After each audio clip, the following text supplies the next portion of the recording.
anda menghadapi masalah ini, iaitu murid kurang fokus semasa kelas pengajaran dan pembelajaran di rumah, ataupun masalah capaian internet, dan masalah kekurangan interaksi antara murid dan guru, serta murid dan kawan yang lain semasa PDPR. Kalau anda menghadapi masalah tersebut, tidak mengapa, sebab di sini kita ada satu produk inovasi yang berbentuk media digital yang bernama Flip. Flip bermaksud Fun Learning in PowerPoint. Flip merupakan suatu produk inovasi yang dibina menggunakan aplikasi PowerPoint dan direka cipta supaya menjadi bahan bantu mengajar yang interaktif.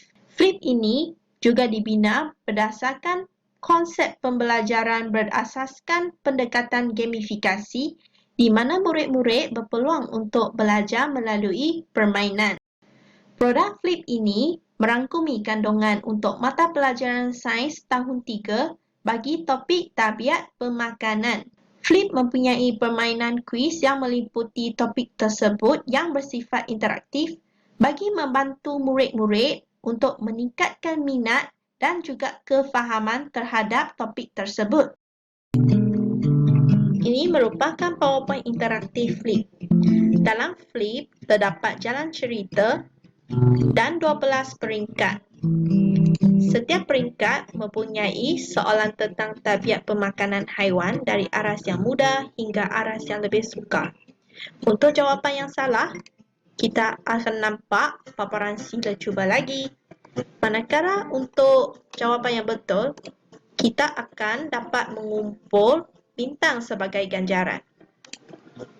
Setelah mengumpul 12 bintang, kita akan dapat hadiah-hadiah dalam bentuk pakaian penjaga zoo.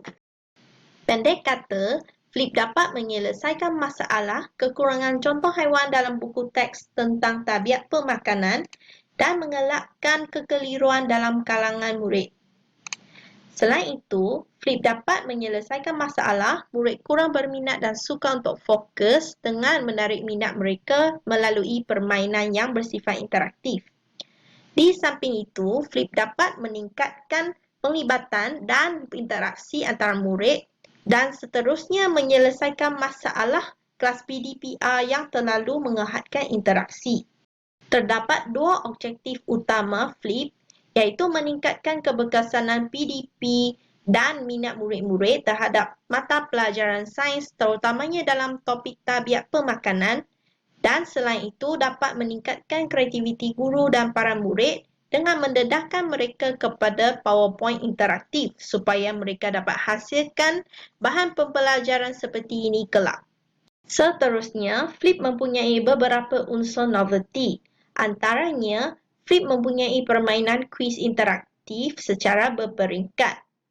Selain itu, Flip boleh diakses dengan mudah secara dalam talian dan di luar talian.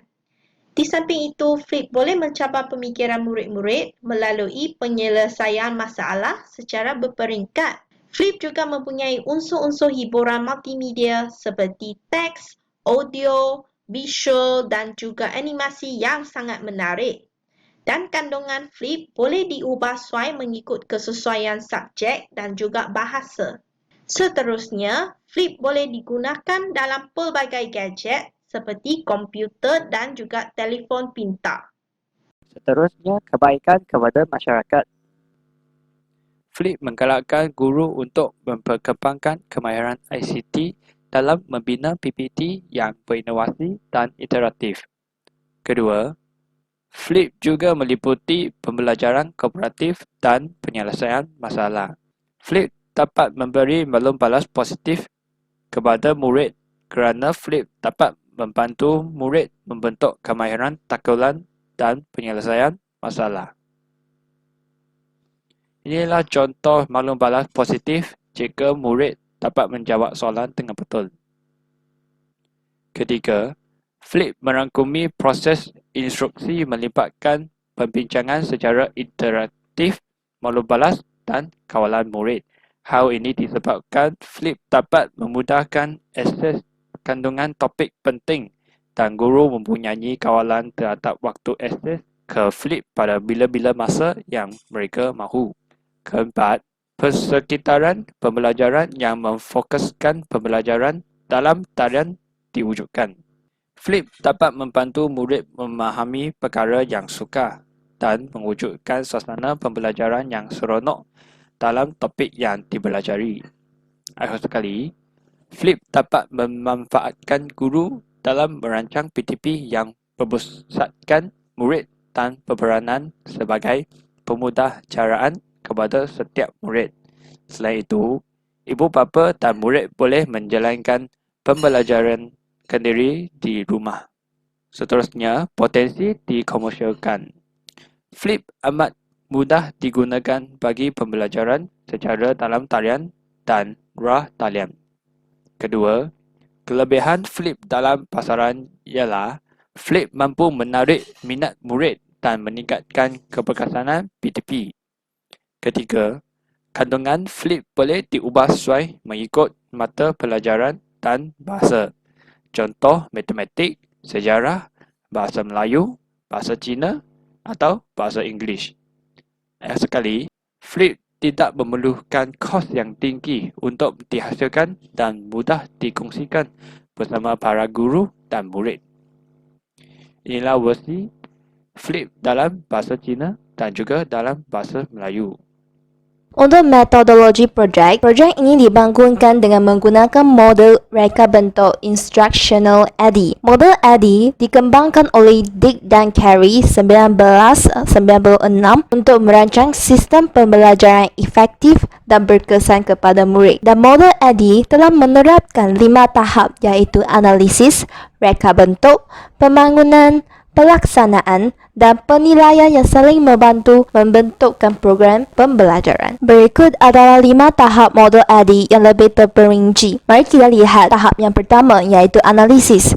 Tujuan analisis adalah untuk memastikan reka bentuk Flip yang dihasilkan menepati dan memenuhi keperluan sebenar murid. Contohnya, masalah yang dapat didapati adalah dalam topik tabiat permakanan tahun 3 mata pembelajaran sains, murid menghadapi masalah untuk membezakan dan mengelaskan haiwan mengikut tabiat permakanan. Dan masalah ini dapat dikenal pasti melalui kaedah pemerhatian dan juga lembaran kerja. Tahap reka bentuk yang bertujuan untuk menentukan dan mereka kaedah instruksional yang akan digunakan dan menentukan objektif pembelajaran dan cara mengadakan permainan interaktif yang berkesan secara online, menggalakkan interaksi antara murid dan juga guru dan juga bahan pembelajaran. Seterusnya adalah tahap ketiga iaitu tahap pembangunan. Kami telah membangunkan Flip yang boleh diakses menggunakan komputer ataupun telefon pintar di mana-mana tempat dan pada bila-bila masa. Tahap keempat adalah tahap pelaksanaan adalah untuk menguji keberkesanan Flip. Tahap yang terakhir iaitu tahap penilaian untuk mendapatkan maklum balas untuk membuat penambahbaikan dan juga pemulihan. Slide yang seterusnya yang menceritakan tentang dapatan projek. Populasi yang terlibat adalah murid tahun 3 di daerah Kodian Negeri Kedah dan sampel yang digunakan adalah 5 orang murid yang berasal daripada sekolah tersebut. Sebab kami memilih 5 orang murid kerana pencapaian mereka semasa ujian pra dilaksanakan amat rendah. Melalui perbandingan ujian pra dan pasca, barulah kita dapat lihat perkembangan yang amat ketara sebelum dan selepas pelaksanaan Flip. Dan instrumen pengumpulan yang digunakan adalah borang soal selidik, ujian pra dan pasca. Kaedah menganalisis dapatan projek adalah menggunakan analisis deskriptif. Berikut adalah hasil analisis ujian pra dan pasca melalui gambar raja perbandingan markah dan grade ujian pra dan pasca. 4 daripada 5 murid yang mendapat grade C dalam ujian pra. Bakinya seorang lagi mendapat grade E. Selepas pelaksanaan projek Flip, pencapaian ujian pasca telah meningkat dengan mendadak. 3 orang murid mendapat grade B, manakala 2 orang lagi murid mendapat grade C. Slide yang seterusnya pula menunjukkan hasil analisis soal selidik. Menurut jadual yang ditunjukkan, kita dapat lihat kebanyakan murid setuju bahawa selepas guru menggunakan Flip, mereka dapat mengingat isi kandungan yang diajar dengan lebih mendalam. Dan kaedah Flip ini amat jelas dan sistematik. Yang ni pula adalah paparan projek Flip. Terlebih dahulu, murid akan masuk ke dalam paparan muka depan yang memberikan persediaan kepada mereka untuk memulakan permainan flip. Selepas mereka klik yang ikon mula, mereka pula akan memasuki ke dalam paparan yang menerangkan sedikit penerangan berkaitan dengan permainan flip yang akan dijalankan. Selepas itu, mereka akan memasuki ke dalam paparan achievement. Ada 12 cabaran yang perlu diharungi untuk membantu penjaga zoo tersebut untuk menyiapkan kelengkapan pemakaiannya.